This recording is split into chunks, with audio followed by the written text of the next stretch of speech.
The family group chat notification made my phone vibrate against my desk at 9:47 a.m., sending my coffee mug skittering dangerously close to the edge. When I opened the message, my throat constricted as if someone had reached into my chest and squeezed.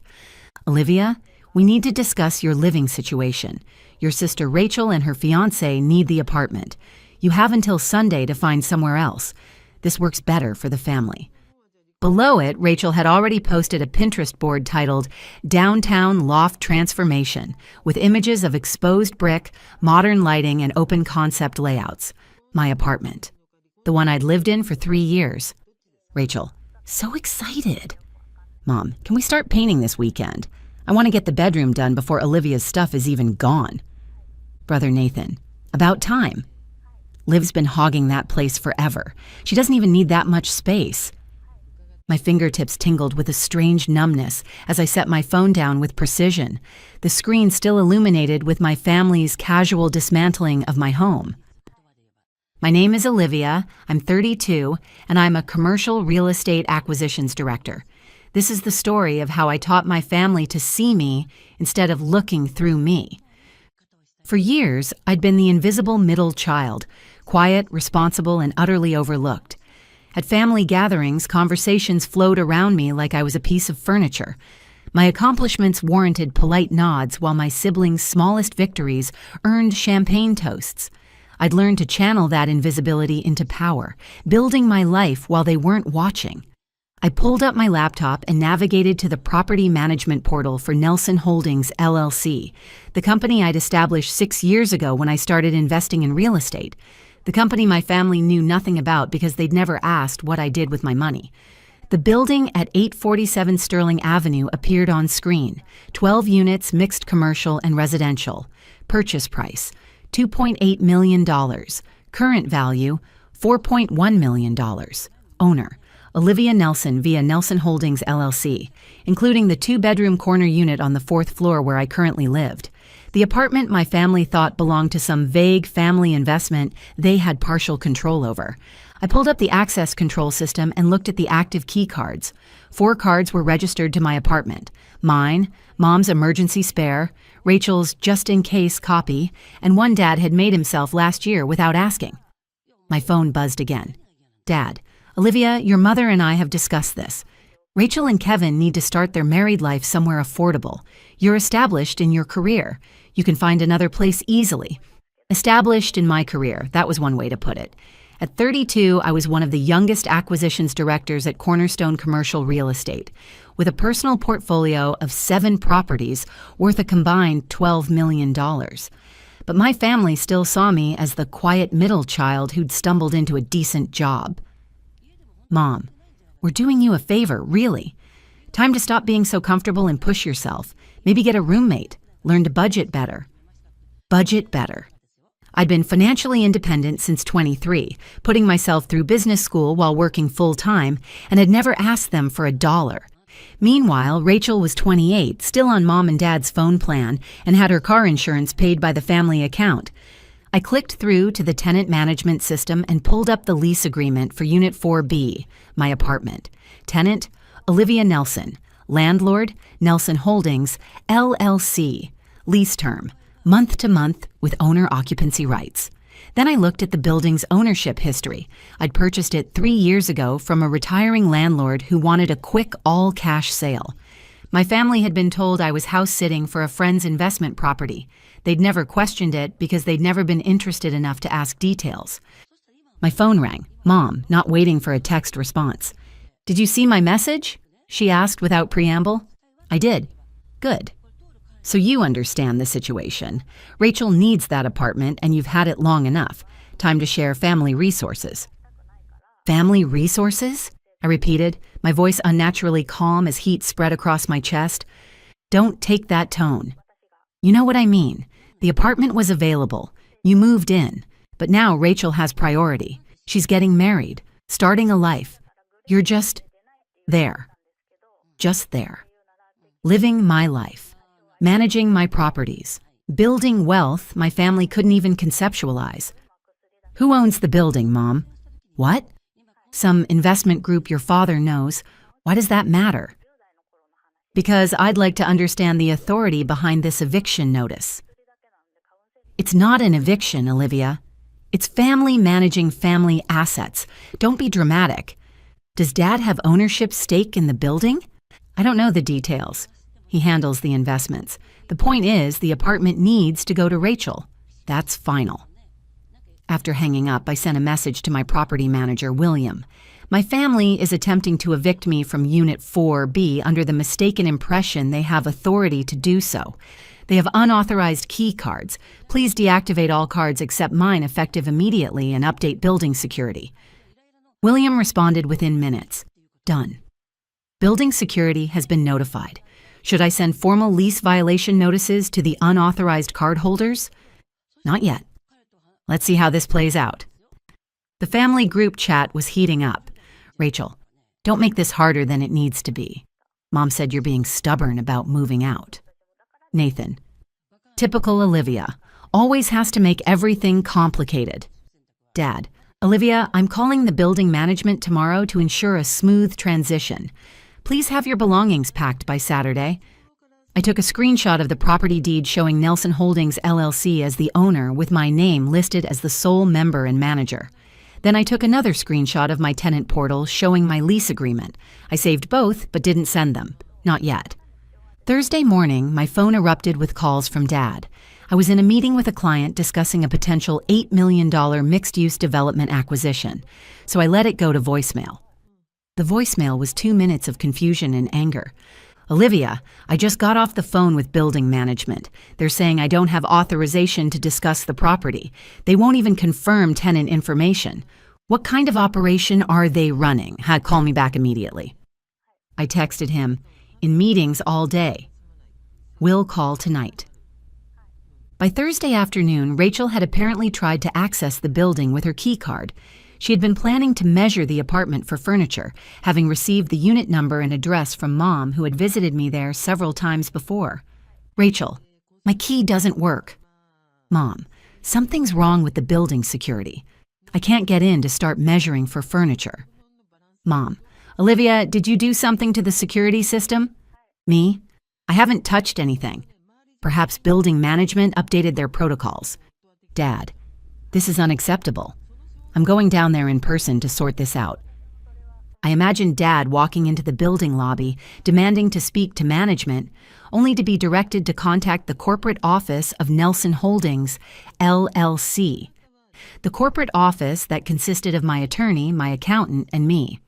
After a night of silence from my family, Friday morning brought the call I'd been expecting. Dad had spent the previous evening searching online property records for the building owner after his visit to the management office located in the lobby. Why? Dad's voice was tight with controlled anger. I need you to explain something to me. I went to the building management office yesterday. They directed me to contact the ownership group. When I called, I was told that all tenant and property matters must go through the primary owner, who is listed as Olivia Nelson. That's correct, I replied, my voice steady despite my racing heart. Silence. What do you mean, that's correct? I mean, I own the building, Dad. I purchased it 3 years ago. Nelson Holdings, LLC is my company. That's impossible. You don't have that kind of money.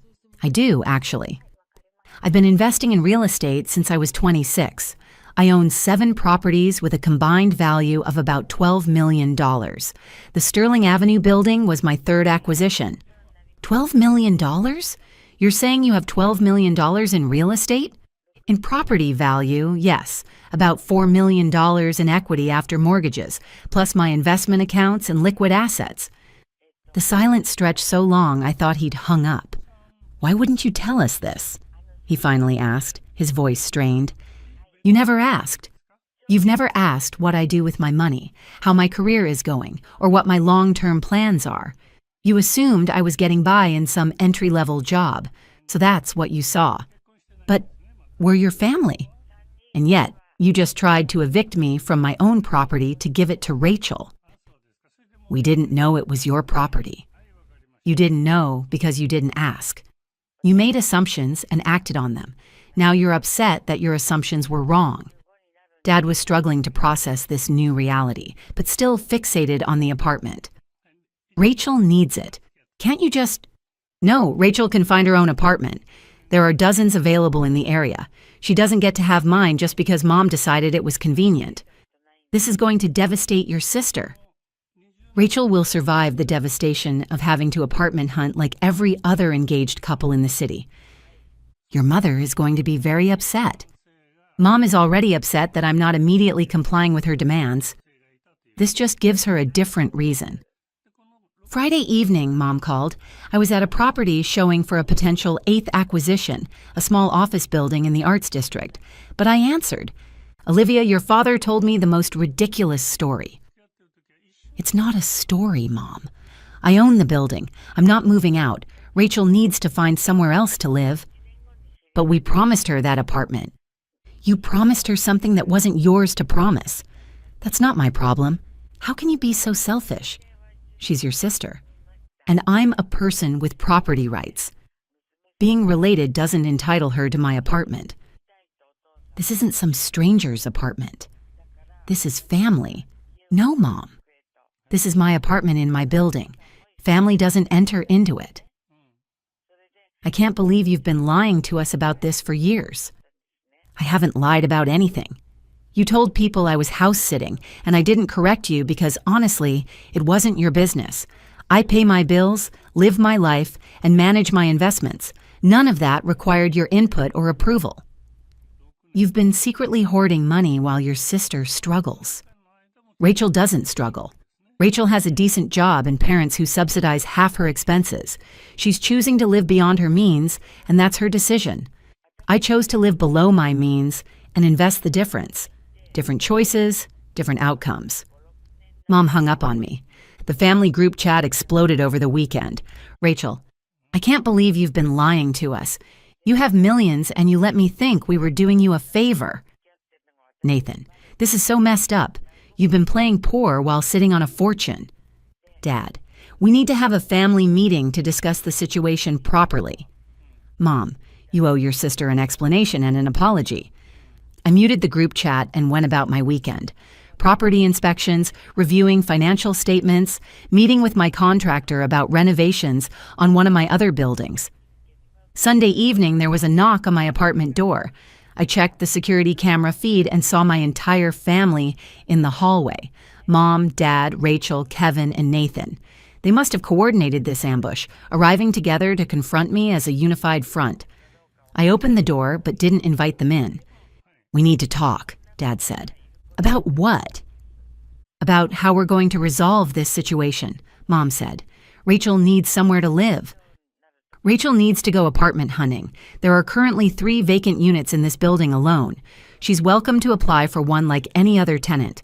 She'll need to submit an application, provide proof of income, pass a credit check, and pay first month's rent plus security deposit. You can't be serious, Rachel said, her eyes widening in disbelief. I'm your sister.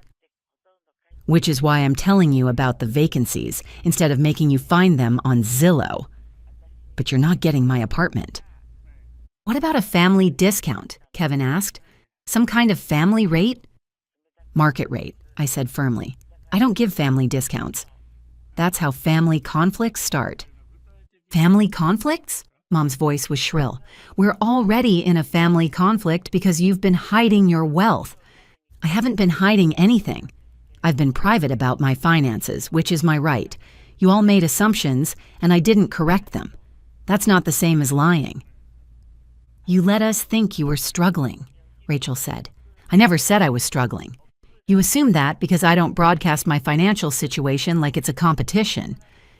Nathan spoke up. So what? You're just going to keep all this money to yourself? It's my money, Nathan. I earned it, invested it, and grew it. What exactly do you think you're entitled to? We're family?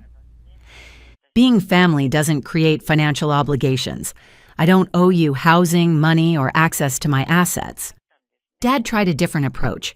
Olivia, your mother and I are proud of what you've accomplished. We just think you should be more generous with family. I am generous with family. I host holidays. I remember birthdays. I show up when it matters. What I don't do is hand over my property because someone decides they want it. So that's it? Rachel's eyes were full of tears.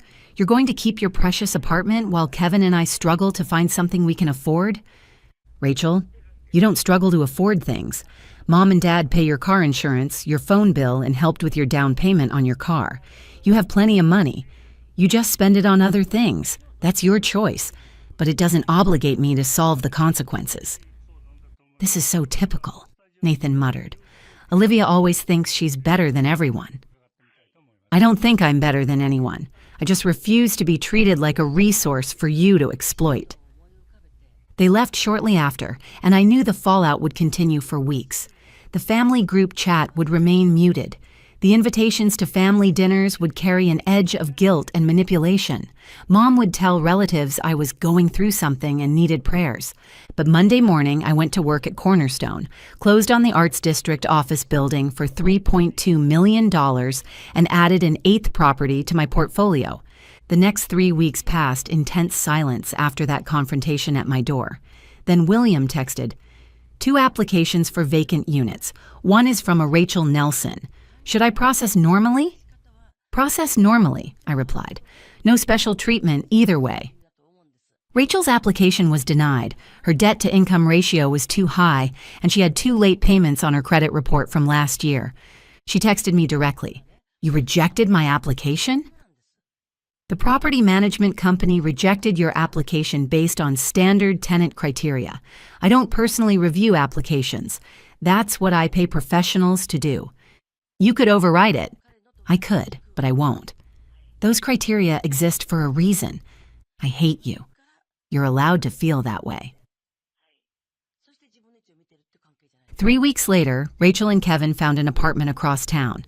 Smaller than mine, slightly more expensive, but theirs. Mom stopped speaking to me except for holiday coordination texts. Dad occasionally sent articles about family wealth management with pointed subject lines. But I kept my apartment with its floor-to-ceiling windows, my building with its steady rental income, and my boundaries intact. They'd said, pack your things, not knowing I owned the building. Now they knew, and everything had changed except my lease, which remained exactly as it had always been. Before you go, here's a quick bonus for sticking around. If you love learning and growing like I do, you need to try audiobooks. I've got an exclusive deal with Audible. Your first month is completely free. That's access to over 500,000 titles, 0 cost to you. All the details are waiting in the description. Don't miss this one.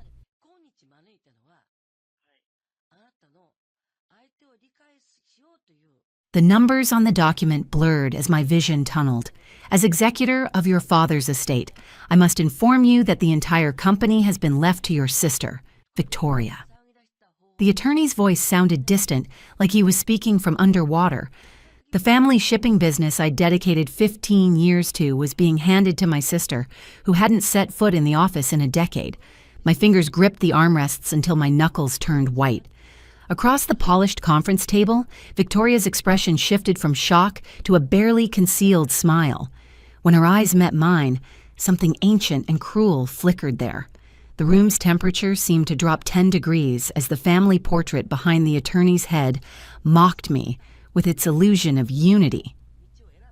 My name is Olivia. I'm 34 and the former COO of Hamilton Maritime. This is the story of how I reclaimed my birthright after the ultimate betrayal. I still maintained a small ownership stake as a shareholder, which would prove crucial in the days to come. Dad had promised me the company since I was 16. One day, all of this will be yours, Olivia, he'd said, gesturing across the harbor where our fleet of ships dotted the water like giant chess pieces. Unlike Victoria, who had fled to Paris to find herself after college, I had stayed. I learned every aspect of the business. I modernized our logistics. I doubled our profits. There must be some mistake, I said, my voice steadier than I felt. My father and I discussed the succession plan extensively.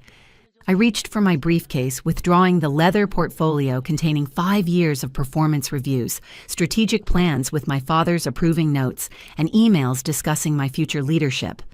The attorney, Mr. Richardson, Dad's trusted advisor for 30 years, wouldn't meet my eyes. The will was updated 3 weeks ago. It's quite clear, Miss Hamilton. Victoria leaned forward, her designer bracelet catching the light. Livy, I know this is a shock. Perhaps we can discuss a position for you, something appropriate. The same condescending tone she'd used when we were teenagers, and she'd remind me I was the responsible one, while she was the special one. When? The question escaped through clenched teeth. When did he decide this? Mr. Richardson shuffled papers uncomfortably. After his diagnosis, your father made the changes during his first hospital stay. I visited him there at Victoria's request. She called me directly saying your father urgently needed to update his will. The diagnosis: stage 4 pancreatic cancer that had taken him in just 6 weeks. 6 weeks during which Victoria had suddenly reappeared after years of sporadic calls and holiday appearances. 6 weeks during which I'd been running the company while spending every night at the hospital. I'd like to see the document. I held out my hand, surprised by its steadiness while my insides felt like shattered glass. The paperwork was pristine, Dad's signature unmistakable, but somehow wrong. Too careful, too deliberate for a man whose bold scrawl I'd recognized on shipping manifests since childhood. That's when I noticed it. Victoria's designer perfume lingering on the document, the same scent that had filled Dad's hospital room during those final weeks. You poisoned him against me. The words emerged as barely a whisper. Victoria's face hardened for just a moment before softening into practiced concern. You're upset, Livy. Grief makes us irrational. Dad simply realized I had a broader vision for Hamilton Maritime. Your approach was always so limited. Mr. Richardson cleared his throat. The transition of leadership will take effect immediately. Ms. Victoria will need all company passwords, access codes, and your security credentials before you leave today. Before I leave. 15 years of my life dismissed in a single meeting. The business I'd helped build, the employees who depended on me, the plans I'd crafted for our future, all snatched away because Victoria had whispered the right poison into our father's ear when he was at his weakest. I sat perfectly still as the reality crashed over me in waves. Not just the company, but the betrayal. Dad had chosen her, chosen the daughter who had abandoned him, who couldn't tell a shipping container from a rowboat, who had contributed nothing but still believed she deserved everything. Of course, I said finally, my voice hollow. I'll have everything prepared by the end of the day.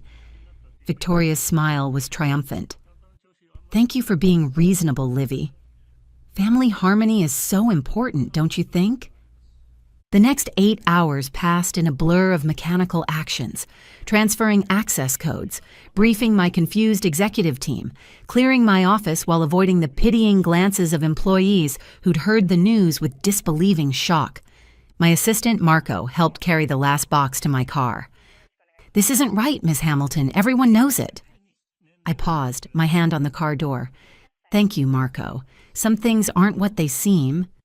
He leaned closer. The London contract files, they weren't in the shared drive. Victoria's team has been asking. I met his eyes. How unfortunate. Must have been an oversight during the transition. That night, alone in my apartment overlooking the harbor, I didn't cry.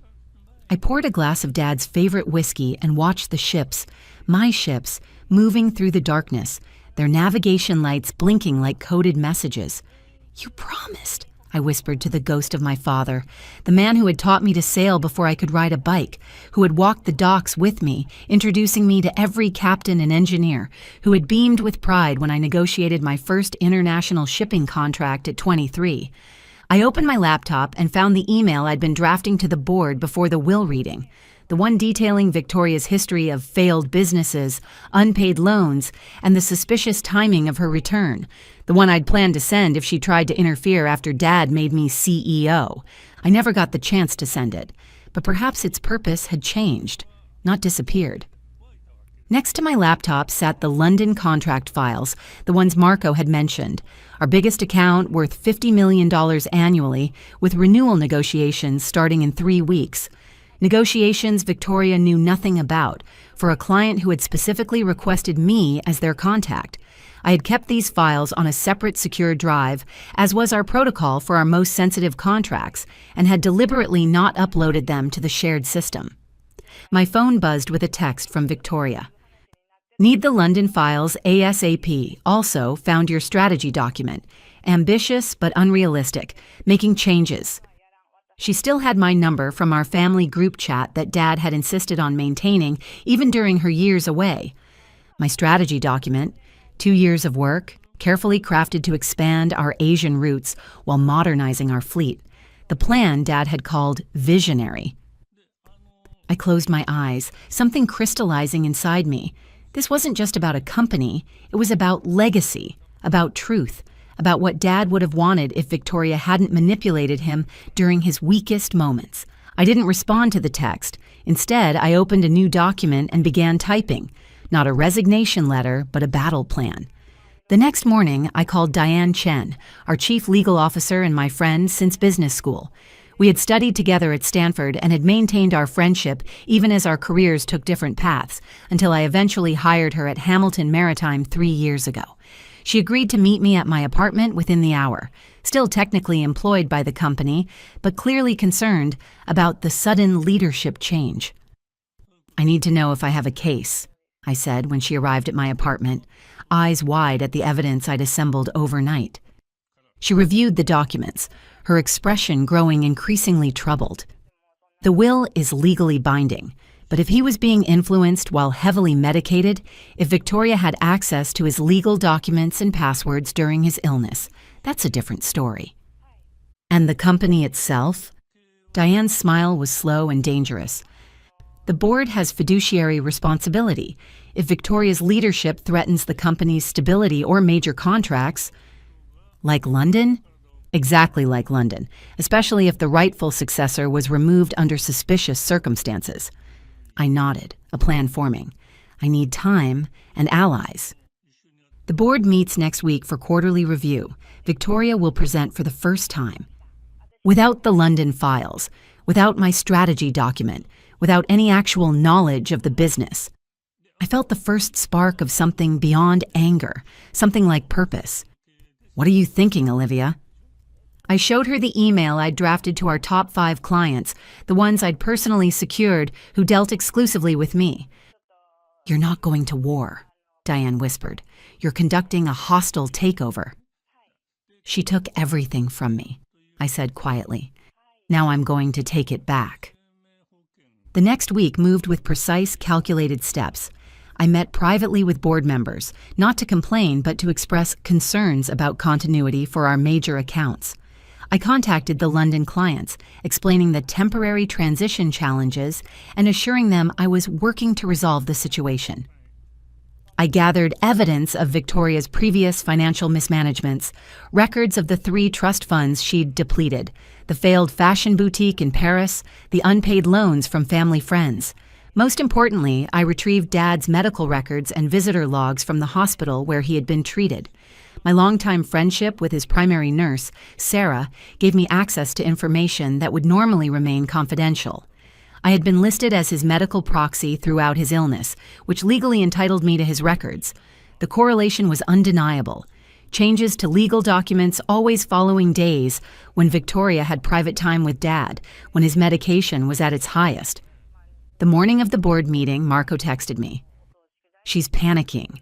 No London files, strategy document makes no sense to her, board members asking pointed questions. He had remained my eyes and ears inside, sending updates to my personal number that Victoria didn't have. I dressed carefully in the suit Dad had bought me when I made COO. For the future CEO, he'd said, with a wink. I wore his watch too, the vintage Patek Philippe he'd given me on my 30th birthday. Time is the most valuable asset, Livy. Use it wisely. I arrived at Hamilton Maritime's headquarters 10 minutes before the board meeting was scheduled to begin. Security looked confused, but let me through. No one had thought to revoke my access badge in the chaos of the transition. I was still in the system as an authorized executive. Victoria was in the boardroom, frantically flipping through papers, her composed facade cracking. She froze when I walked in. "What are you doing here?" Her voice pitched higher than usual. "Board meeting. I'm still a shareholder." I set my briefcase on the table. Having trouble with the London presentation? Get out. She stood, hands trembling slightly. You're not welcome here anymore. That's not your decision, actually. I took a seat at the table. The board determines who attends these meetings. As if on cue, board members began filing in, several nodding to me with knowing looks. Victoria's eyes darted between us, calculating. Whatever you're planning won't work, she hissed. The will is final. I leaned forward. This isn't about the will, Victoria. It's about the company. Dad built something remarkable here. I won't let you destroy it because you whispered lies to a dying man. The meeting began with Victoria's stumbling presentation. Without the London files or a coherent strategy, she resorted to vague statements about fresh perspectives and untapped markets. The board's questions grew increasingly pointed. Ms. Hamilton, the chairman addressed Victoria, these projected figures seem optimistic. Can you explain the methodology? Victoria's smile tightened. I've been reviewing Olivia's work and found it rather conservative. I believe we can achieve much more aggressive growth. Without the London contract? Asked another board member. They represent 20% of our revenue. Victoria blinked. The London contract isn't at risk. Actually, I interjected smoothly, I received a call this morning. They're concerned about the leadership transition. Their renewal is now conditional. This wasn't a lie. I had called them myself yesterday, and as their primary contact for years, they had expressed serious reservations about continuing without my involvement. The room temperature seemed to drop. Victoria's eyes narrowed.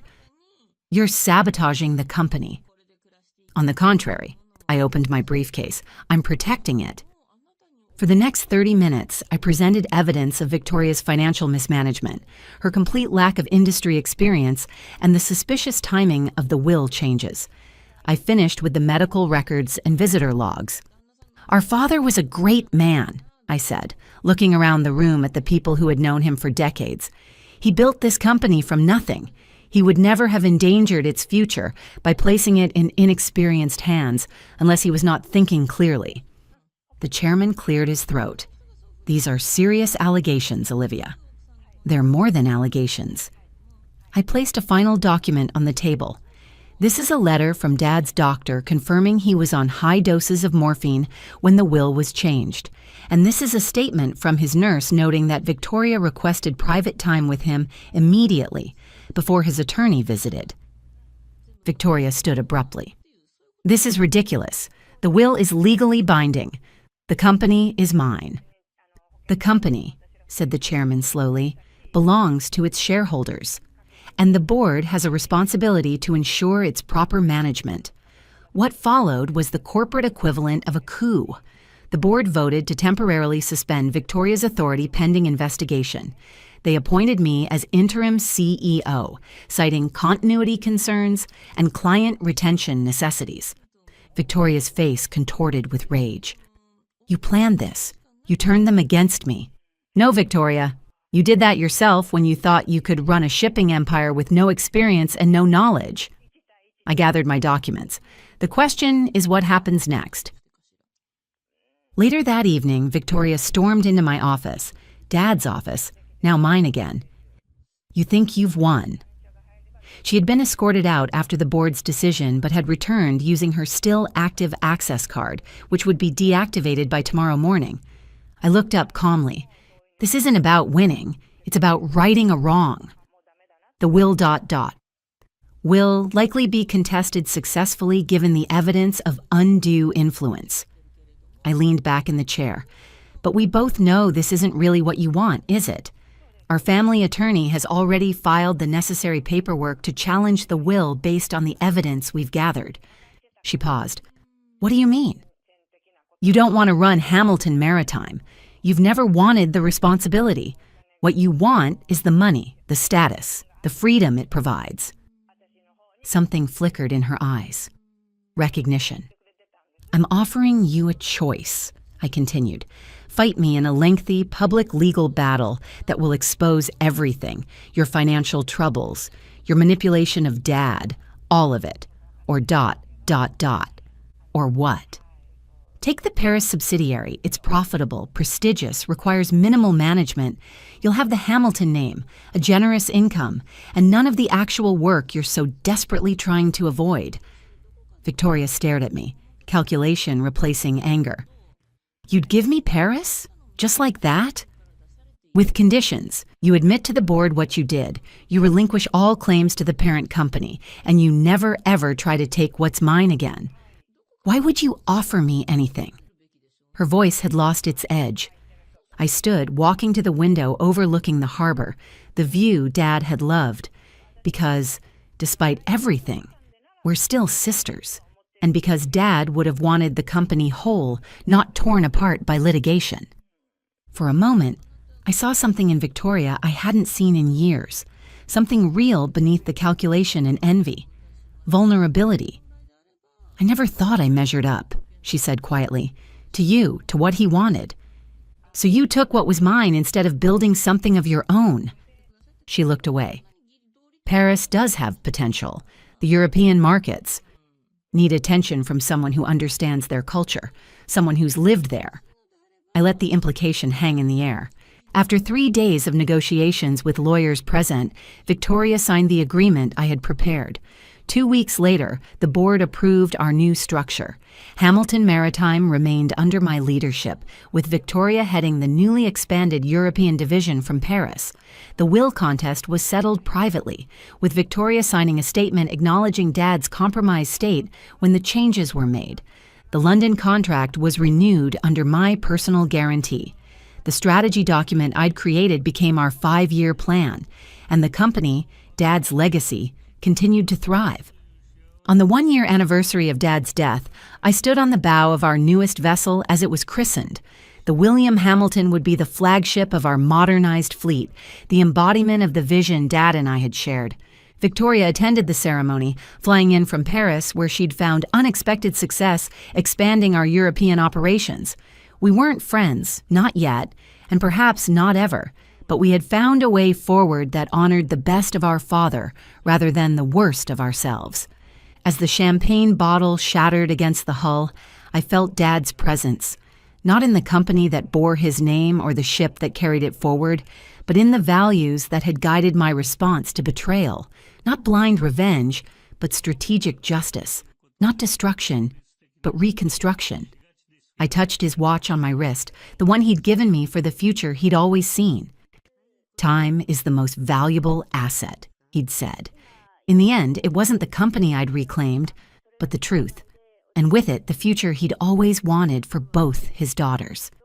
Separate paths, but a shared legacy.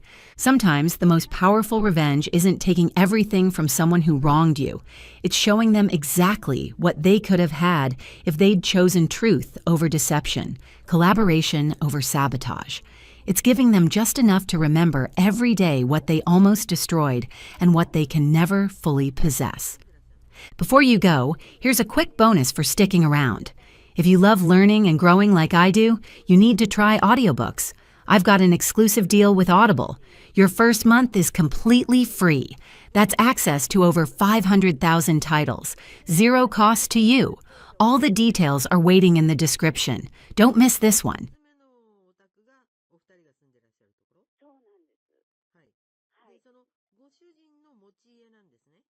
The taste of expensive champagne turns to ash as Daniel's words cut through the noise.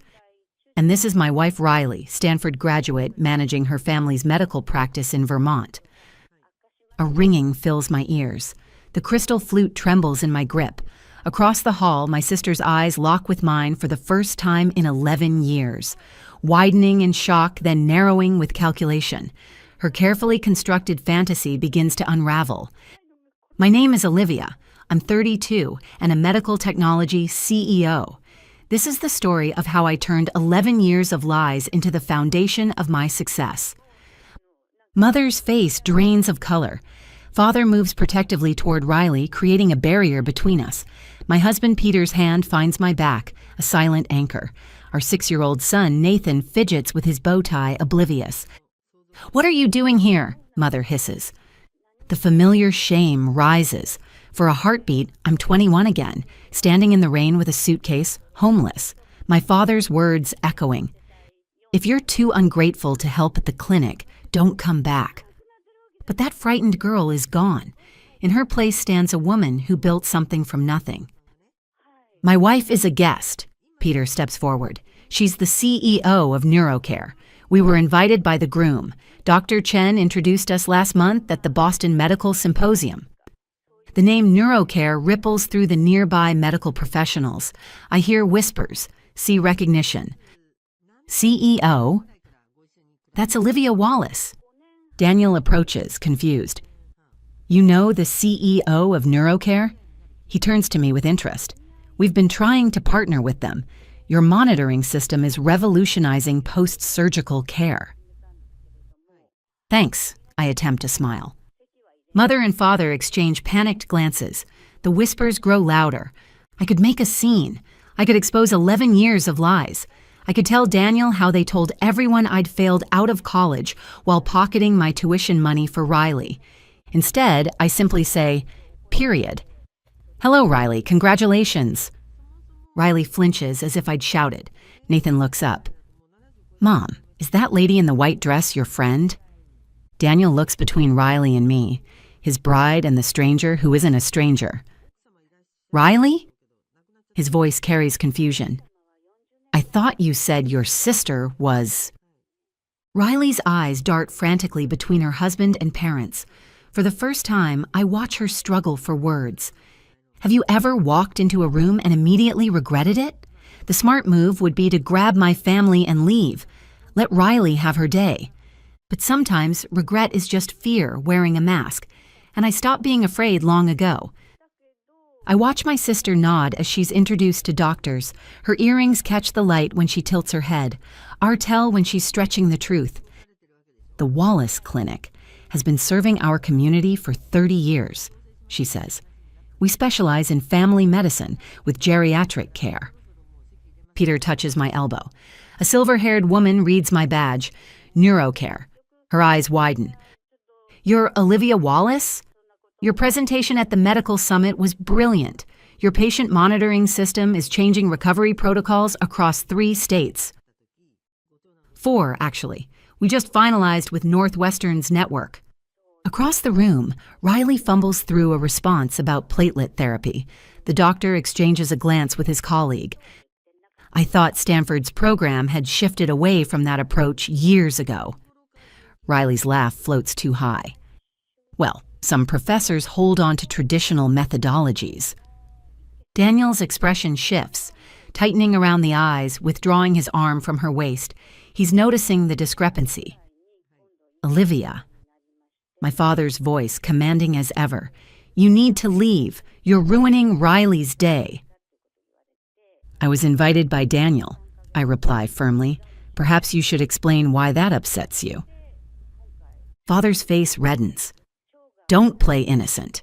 You showing up, flaunting your whatever company, NeuroCare is hardly a claim, Victor. Peter steps forward. The medical conference featured your daughter as keynote speaker. Her systems are in 27 hospitals nationwide. Across the room, Mother hovers near Riley, desperately trying to steer Daniel's colleagues away from me. Nathan tugs at my hand. Mom, can I have cake now? Nathan looks at Riley. Is that lady your sister? Does she go to Stanford like you did? My father's face drains of color. Nathan continues innocently. You showed me your old college pictures. The red buildings were pretty. Stanford? Daniel says. You went to Stanford too, Olivia? Class of 2014, I answer. Daniel's colleague turns to him.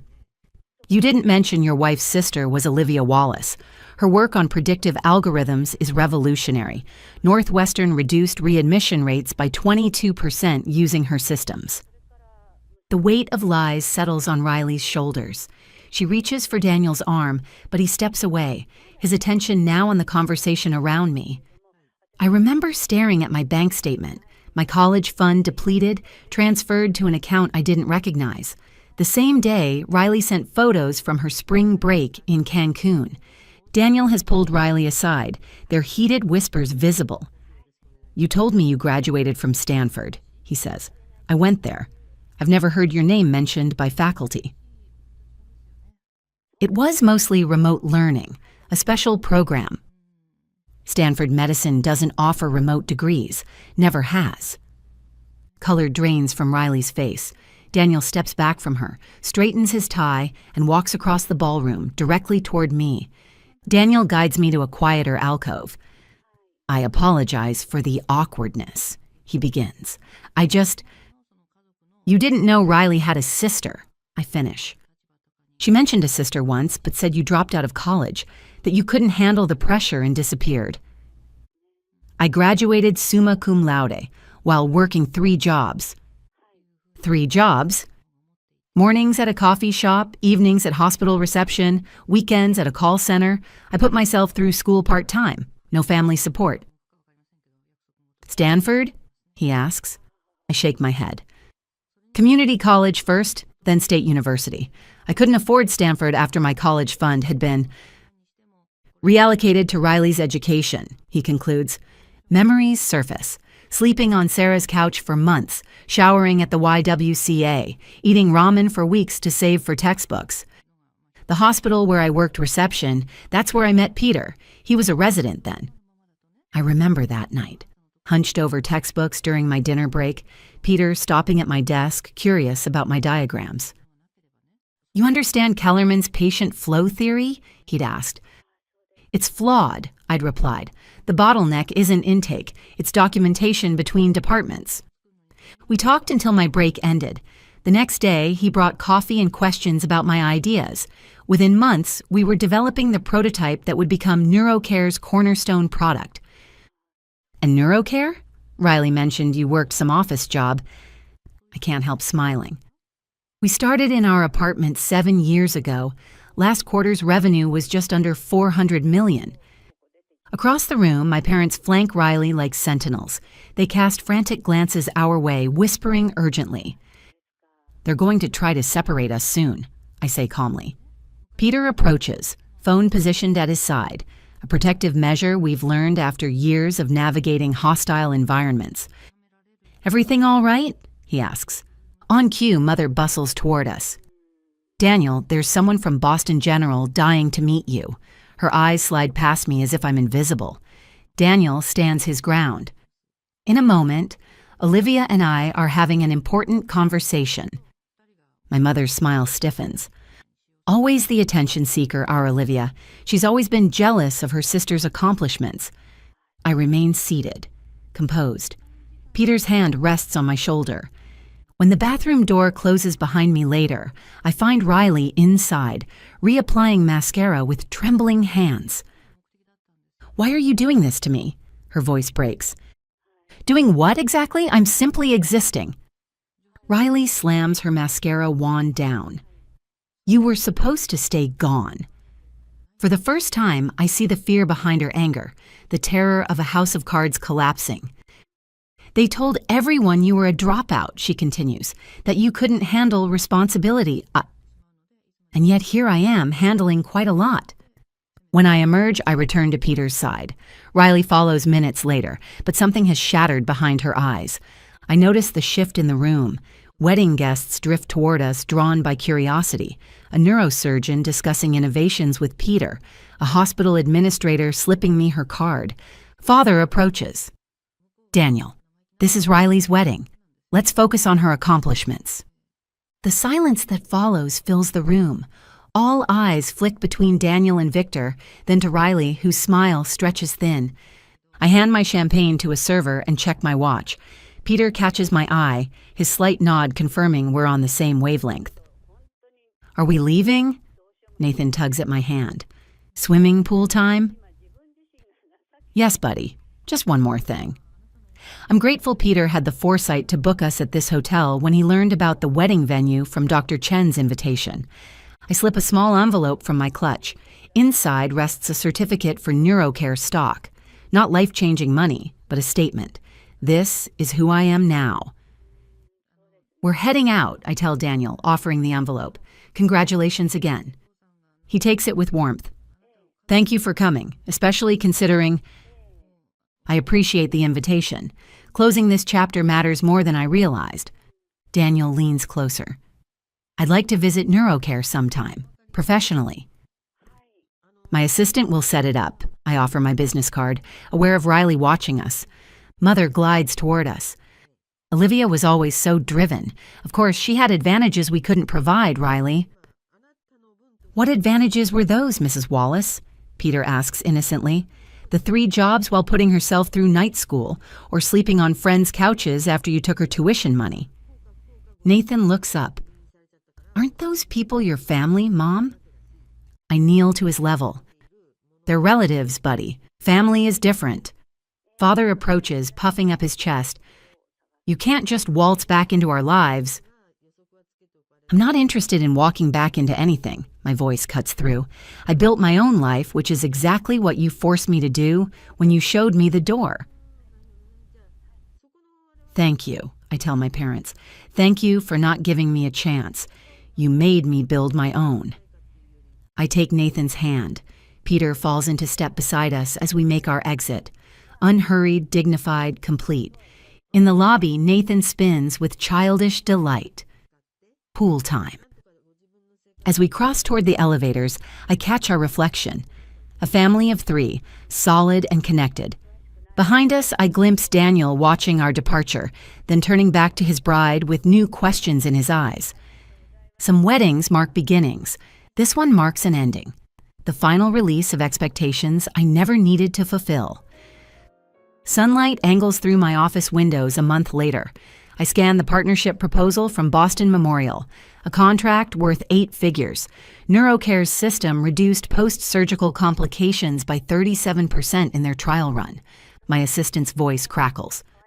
Dr. Daniel Brooks is here to see you. Send him in. Daniel enters like a man carrying weight. His shoulders curl forward, suit jacket wrinkled. Thank you for seeing me without an appointment. Coffee? I offer. He shakes his head. I can't stay long. I wait. Experience has taught me the power of silence. I've consulted with a lawyer about annulment. The words tumble out. Everything Riley told me was fabricated. She never attended Stanford. She's the receptionist. I'm sorry to hear that, I say, and mean it. Your parents made her the face of their practice while they... His voice trails off. The billing practices at their clinic. They've been charging Medicare for procedures never performed. The revelation confirms suspicions I buried years ago. They used my college fund for Riley, I say simply. When I confronted them, they told me I wasn't Stanford material. The irony is, I never wanted to be a doctor. I wanted to improve medical systems. You've done that, Daniel says. NeuroCare is transforming post-surgical care across the country. The clinic is being investigated, he finally says. After our honeymoon, I went through clinic records when Riley struggled with basic medical terminology. I found discrepancies and submitted anonymous information after discovering the extent of the fraud. They've been doing this for nearly 15 years. My phone buzzes with a text from Peter. Picking up Nathan early, Zoo Day. Join us. A warmth spreads through my chest. This is my real family now. What will you do? I ask Daniel. File for annulment, cooperate with investigators, start over. He hesitates. I came to apologize and to ask, do you plan to get involved in the investigation? No, I say finally. I built my life separate from theirs. After Daniel leaves, I stand at my window. My phone vibrates with a voicemail from Riley, the 3rd this week. Peter calls as I'm gathering my things to meet them at the zoo. Daniel Brooks came to see me. The family clinic is under investigation for Medicare fraud. Are you okay? Yes. The answer surprises me with its truth. My computer chimes with an email from the Medicare Fraud Investigation Division, requesting information about my time at Wallace Family Practice. They want me to testify, I tell Peter. What will you do? I'll forward them copies of the clinic's original records from when I worked there. Nothing more, nothing less, just the facts. My phone buzzes again, another voicemail from Riley. I press delete without listening. Nathan wants to see the new tiger cubs, Peter says. Tell him I'm on my way. I gather my bag, pausing at the door. The Boston Memorial contract waits on my desk, another hospital ready to implement the system I built from nothing. I close the door behind me. Some debts can never be repaid. Some wounds never fully heal. But moving forward doesn't require forgiveness. Sometimes it just requires letting go. 6 months later, I pinch back another spent bloom in our garden. Nathan races between the raised beds, his Batman cape fluttering. "Mom, can I water the tomatoes?" "Start with the peppers. They're thirsty today." Peter appears with lemonade balanced on a tray. "Reinforcements," he calls. His surgeon's hands pass lemonade to our son with exaggerated ceremony. "The Davis Hospital Board approved the patient monitoring system," Peter says casually, though we both know what this means. The 5th major hospital chain to adopt NeuroCare's technology. "That's number 5, Nathan announces proudly. "Mom's helping all the sick people get better faster." The doorbell chimes. Peter returns with a certified letter from Riley Collins Brooks. The envelope sits on my desk for 17 minutes. When I finally open it, a single sheet slides out, covered in Riley's handwriting. "Olivia, the clinic closed last month. Not because of anything you did, because of everything Mom and Dad did. The investigation found billing irregularities going back 15 years. Daniel left me. He said he couldn't build a life with someone he couldn't trust. He was right. I'm not writing to ask for money. I know better now. I'm writing because I need to tell you that you were never the problem. I was raised to believe your intelligence threatened mine. Your independence undermined my security. I believed them when they said cutting you off was necessary. I was wrong. They were wrong, and I'm sorry. Riley." "What will you do?" Peter asks. "Nothing dramatic," I answer, typing a brief letter and printing a single page. 2 weeks later, at the American Medical Technology Conference, I spot Riley in pale blue scrubs near the education pavilion, listening to a speaker discussing medical coding certification. Our eyes meet across the hall. No dramatics, just quiet recognition. She holds the NeuroCare internship application I sent her, clutched like a lifeline. I offer a small nod, not forgiveness, but acknowledgement. She returns it, eyes bright with determination. That evening, I finalized the paperwork for the Wallace First Generation Medical Scholarship. 20 students without family support will receive full tuition and mentorship next fall. Back home, I dig small holes for new seedlings. Nathan helps, his small hands patting soil around tender roots. "Some plants don't grow well next to others," I explain. "They need their own space to thrive." "Like people?" he asks, surprisingly perceptive. "Smart boy," I whisper, kissing his forehead. "Yes, like people." The sun slants golden across our yard. Through the window, I see Peter preparing dinner, moving easily through the space we've created together. I press another seed into the dark earth. Some roots you're given. Others you get to choose. The heat drained from my face as my sister's words cut through the ambient chatter of the rooftop cocktail party. "Rebecca fixes toasters," Victoria announced to her circle of polished colleagues, her voice deliberately loud, her smile razor sharp. "Well, not just toasters, also blenders, microwaves, whatever's broken. She can unscrew it." Practiced laughter rippled through the group while Victoria's eyes found mine, searching for the hurt she'd intended to inflict. I gripped my club soda so tightly my fingertips whitened against the glass. The city skyline blurred behind the gathering of sleek suits and cocktail dresses, all of them stealing glances at my simple navy dress and practical shoes. The string lights overhead suddenly seemed too bright, too exposing, as 20 pairs of eyes cataloged and dismissed me in the span of a heartbeat. "She's like a walking warranty," Victoria added, her voice dripping with false affection. More laughter. I forced my face to remain neutral while something crystallized inside me. Not just anger, but a cold, clear certainty that tonight would be the last time my sister used me as her punchline. "My name is Rebecca. I'm 35 and I own a repair shop. This is the story of how I made my sister finally see me. I wasn't always the family disappointment. Once I was the golden child, top grades, college scholarship, law school admission letter proudly displayed on our parents' refrigerator. Victoria, 3 years younger, watched me with admiration then, her braces gleaming as she declared, "I want to be just like you." but life has a way of rewriting the roles we think we're meant to play. When I was 22, our mother was diagnosed with stage 4 pancreatic cancer. Our father tried to shield us from the severity, but I saw the truth in the insurance forms, the medication schedules, the doctor's carefully neutral expressions. I deferred my first semester of law school to help at home while Victoria threw herself deeper into her studies, using academic achievement as a shield against grief. Mom slipped away 6 months later. I never made it to law school. My scholarship expired while I was sorting medical bills and cooking frozen dinners for a father who'd forgotten how to speak. The house began falling apart. Leaky faucets, faulty wiring, broken air conditioning, and with no money for repairmen, I taught myself to fix things. There's something empowering about holding a voltage tester in your hand and diagnosing what's wrong with something everyone else has given up on. I watched tutorials, read manuals, made mistakes that cost us 2 hair dryers before I got it right. Eventually, I left my receptionist job and opened a repair service. Just me, a second-hand workbench, and a hand-painted Hammond Fixes It sign. Meanwhile, Victoria graduated with honors, landed a job at MK Tech Systems, one of the fastest-growing technology firms in the region, and quickly began climbing the corporate ladder. At family gatherings, she'd talk about her brilliant boss, Mara Kingsley, like she was speaking of royalty, while making sure everyone remembered what a disappointment I'd become. At least I didn't waste my potential tightening screws, she'd say with that practiced smile, the kind that dared me to react so she could call me sensitive, or point. Some of us have clients who don't live in retirement homes, always with a smile, always with an audience.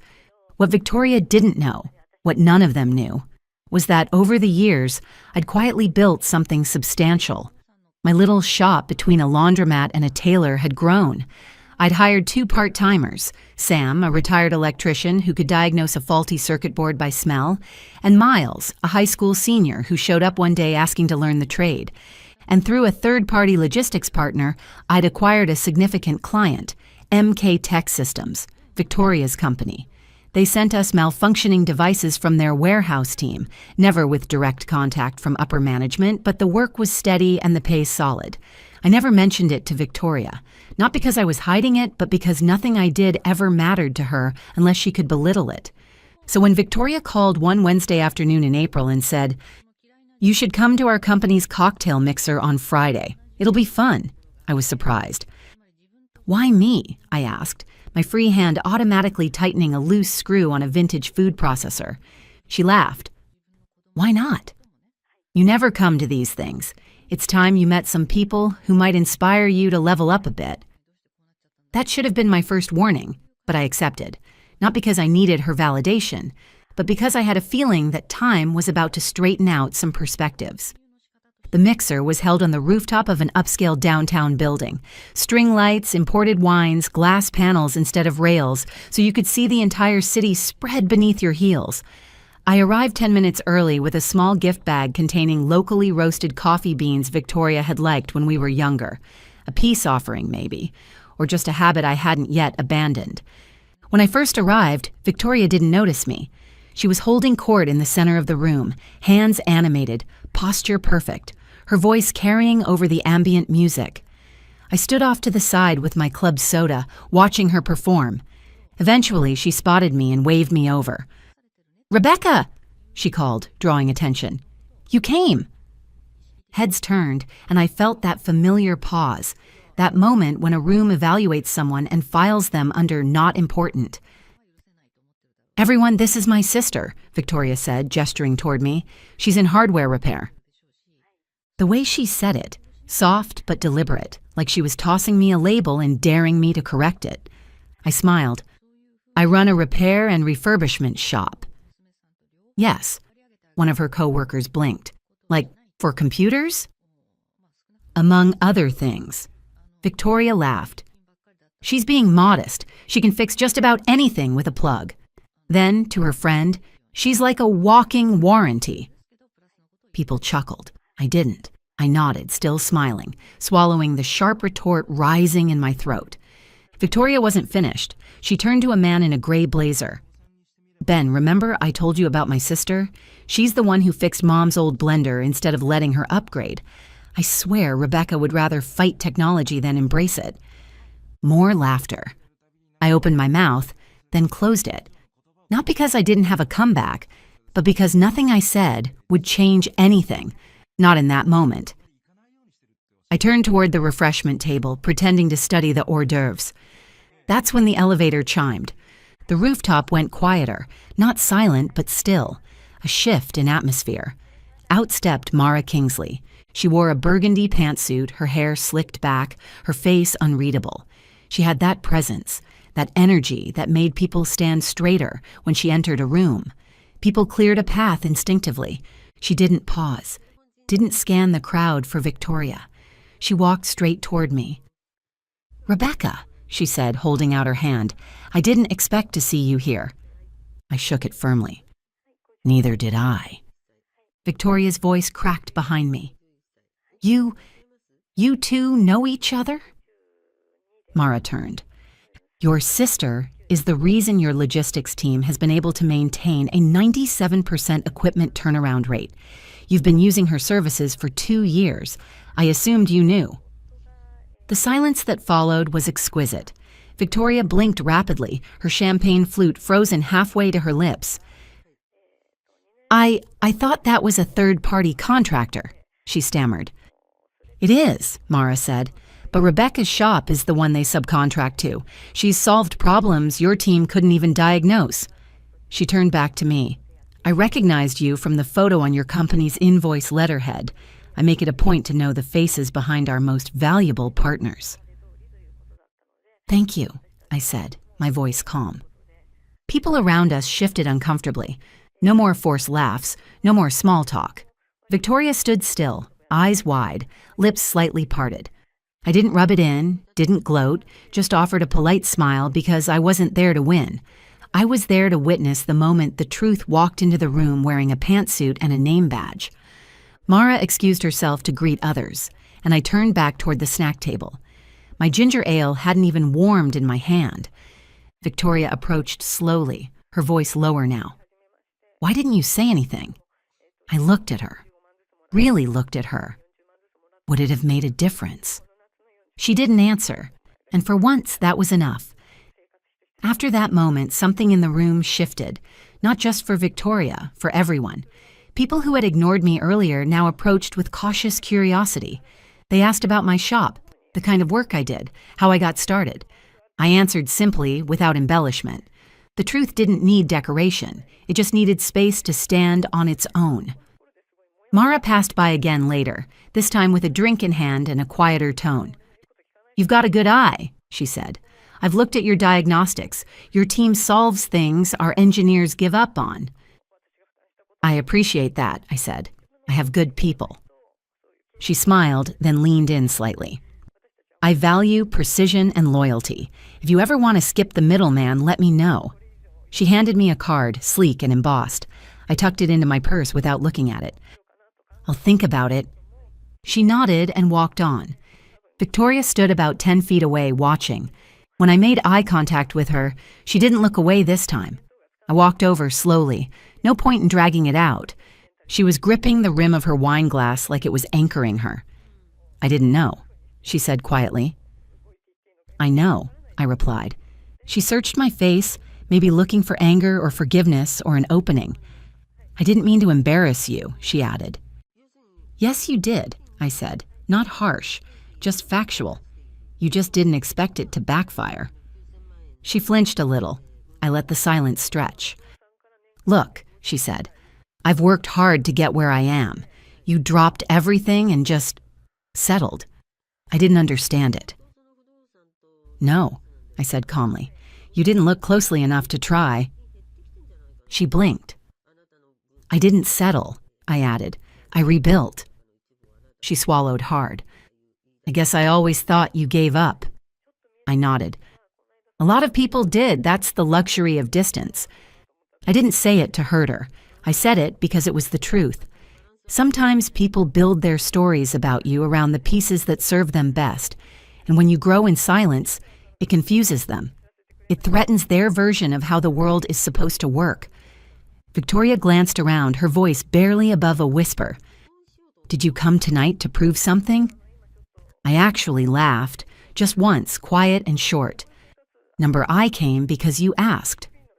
She looked down. I didn't press her. She was already carrying enough embarrassment for both of us. And honestly, I didn't feel vindicated. I didn't feel triumphant. I just felt tired. Rebecca, she said, I really am sorry. I nodded. Good. Now do better. She nodded slowly. I could see the gears turning.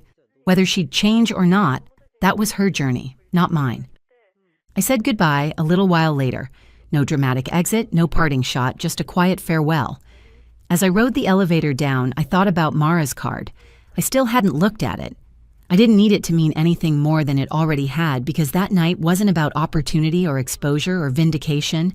It was about balance, about watching the scale tilt back to where it should have been all along. People say revenge is sweet, but this wasn't revenge. It was just truth. Undeniable, unpolished, and overdue. And sometimes that's more powerful than anything else. I didn't take Mara's job offer.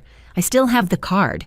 It's in a drawer in my shop, tucked beneath a stack of receipts and old instruction manuals. Every now and then, I look at it. Not because I regret saying no, but because it reminds me that I didn't need to be discovered to matter. Some people climb ladders, others build solid ground. I chose the ground. My shop is still running, busier now. The exposure helped, sure. A few new clients came in because of the party, and word spread a little further, but that's not what I hold on to. What stays with me are the quiet wins. The 80-year-old man who brings me his late wife's antique mixer and thanks me with tears in his eyes. The single mom whose only laptop I managed to bring back to life before her online midterms. The teenage assistant I hired last summer who now wants to start his own repair truck. That's the legacy I care about. Victoria and I talk more now, carefully, not like before. Not like sisters who braid each other's hair and share secrets, but like people who are trying, people who've seen each other clearly for the first time and are still learning what that means. She hasn't mocked me since. Sometimes she even asks for advice, small things like budgeting or how to fix her thermostat. I answer, not because I need her validation, but because I've let go of needing anything from her at all. What I've learned, more than anything, is that respect doesn't arrive with applause. It comes in the quiet after people finally stop talking long enough to listen. I never raised my voice. I never corrected the room. I never shouted, "Look at me." But when the moment came and truth walked through the door, I didn't flinch. And neither did my worth, because it was never missing, just underestimated. So if anyone ever asks what I do, I tell them the truth. I fix what's broken. And I don't just mean appliances.